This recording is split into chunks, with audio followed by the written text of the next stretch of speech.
So once again, let's finish up with this final page of this particular template theme using the Avada Theme 5.0. So again, this is set up under different slides. So if I come back here under Edit Page, now if you want to make a different change to this, I would suggest going to Copy and make yourself a different change that we did in the very first video. We called it version 1. So we would call this IRME version 1, version 2, version 3. I just want to point that out to you. I'm going to the Edit Page. So let's examine again where that particular slider is coming from, kind of as a little refresher here. So if I come down here to my page slider, you'll see that I'm using the Hire Me slider, which is basically the slider, and inside that slider are the slides. I keep repeating that, but it's very important. I can't assume that you watch these videos in sequence. So that's just a little kind of, for instance, or a reminder of where that information is coming from.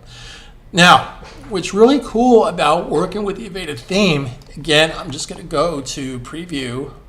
Let's go to Preview Changes, so I'll get a separate window that pops up.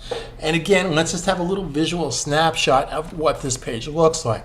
So it's still using that same flyout header from before. All the pages are set up like that by default. And then I have a different form here. So the form basically goes down into Collection. The collection brings up Portfolio, and then I'm followed with my footer. So if I come down here for a second, so looking beautiful, yada, yada, yada, here's my element, and here's my contact form. Now, you'll wonder why the contact form is actually in the center. A little bit of trickery here. I didn't have to do any kind of advanced CSS. What I did here, or what the people who built the theme did, is they simply made a series of columns and then put the information in the center. So let's say as an example, and that's what makes this theme so very powerful, let's say you wanted to kind of not make it as wide. So what I can do here is I can click here and I can make this 1/3 or 2/5 or whatever I want to make this. Now, keep in mind, unless you slept through 4th grade math class, you have to understand basic fractions. So if I was to make this 1/3, therefore, I make this 1/3. So if I make this 1/3, 1/3, and 1/3, then I would basically put that right in the center. Okay, does that make sense? So this is something called columns, and we'll go more into that in detail, but I just want you to understand how it thinks. So if I save those changes, let's see if I can just update the page here. You'll see that that's it's a little thinner in the middle because I'm dealing with 1/3, 1/3, and 1/3. So this is still saving up here on the left.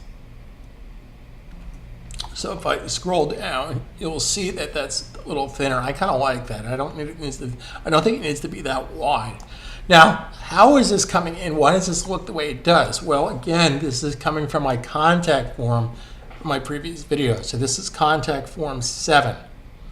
So if I come over here to contact and I pick contact forms, I'm just going to right click or control click Macintosh. Then you can see that this is contact form 7. So contact form 7, I have different IDs for the shortcode as well. And if you go into there, you will see how this was set up. It's really pretty simple. Okay. Now, here's something I want to point out to you. It comes down to working smart. Part of the reason you can then duplicate, so let's say you spent a good half hour getting a form to look exactly the right way and minus some other options. So as an example, maybe on one form you have, how did you hear about us?